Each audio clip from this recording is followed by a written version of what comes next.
Today in the lab, we talk to 3 buzzworthy authors for young adults and hear their picks for further reading.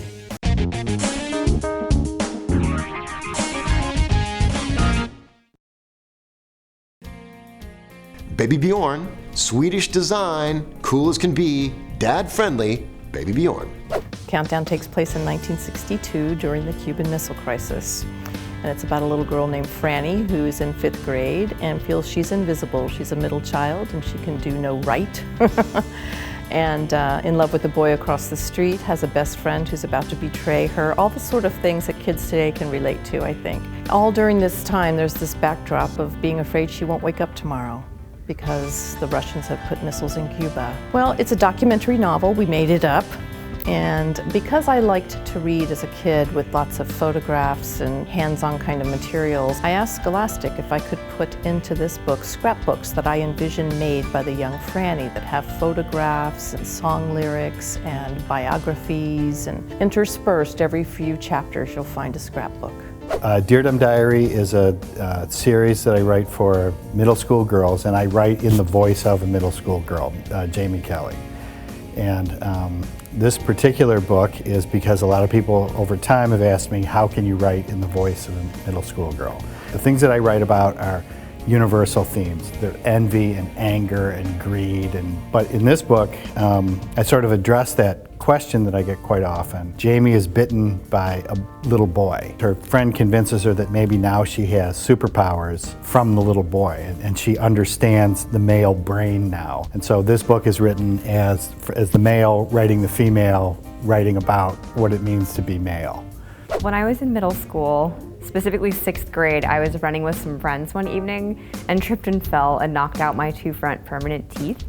And it took about 4.5 years for me to go through braces and surgeries and headgear and all sorts of dental reconstruction in order to look normal again. I think most 6th and 7th and 8th graders feel vulnerable, even if they look completely normal. And so Smile is actually a lot about sort of building your own self-esteem and moving past something physical about you. I think comics were well suited to tell this story because it's a story I had been telling people for years, ever since it happened to me. Anytime I met a new dentist, anytime I made a new friend, I wanted to tell them what had happened with my teeth. And telling it is one thing, but being able to show it is an entirely different thing. So being able to draw everything that I went through and to be able to depict every emotion and every procedure, I think gives it a little bit more power because you feel like you really understand what the character, who's me, went through. I would recommend, there's a book called My Name is Aram, and it's by William Saroyan. This is one of the only books that my dad ever recommended to me. It's hilarious. It's about a little Armenian boy, and this was written a long time ago. And it wasn't until I reread it recently that I realized it had things in common with Dear Dumb Diary, because it's the little boy, you know, it's written by a man, he's speaking in the voice of a child, it's first person, and Aram is kind of a naughty kid, the way that Jamie is. So I would recommend My Name is Aram. There's a book called Zita the Space Girl, and it's also a graphic novel, but it's a fantasy novel about a girl who gets sucked into this vortex looking for a friend of hers and ends up on a strange planet surrounded by all kinds of strange creatures, and she has to find her way home. When you asked me that, the first one that came to my mind was The Watsons Go to Birmingham, 1963, by Christopher Paul Curtis.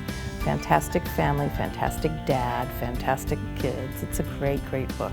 I really want to thank the great people at Scholastic for making the authors available for these interviews, and also, of course, to our sponsors, Baby Bjorn, who make this show possible. On a personal note, I brought copies of all these books home, put them out on the kitchen table, and my daughter, who's 9, really gravitated to Smile. She picked it up, became engaged, finished the book in just 2 days, passed it off to another little friend who's a boy. He read it in 2 days, and it ended up with my youngest child who's 6, and he read it in a couple of days. There's something really compelling for elementary school kids about the peril and problems of having your front teeth knocked out. There's something that's really compelling and exciting for them, so I really recommend this book to you.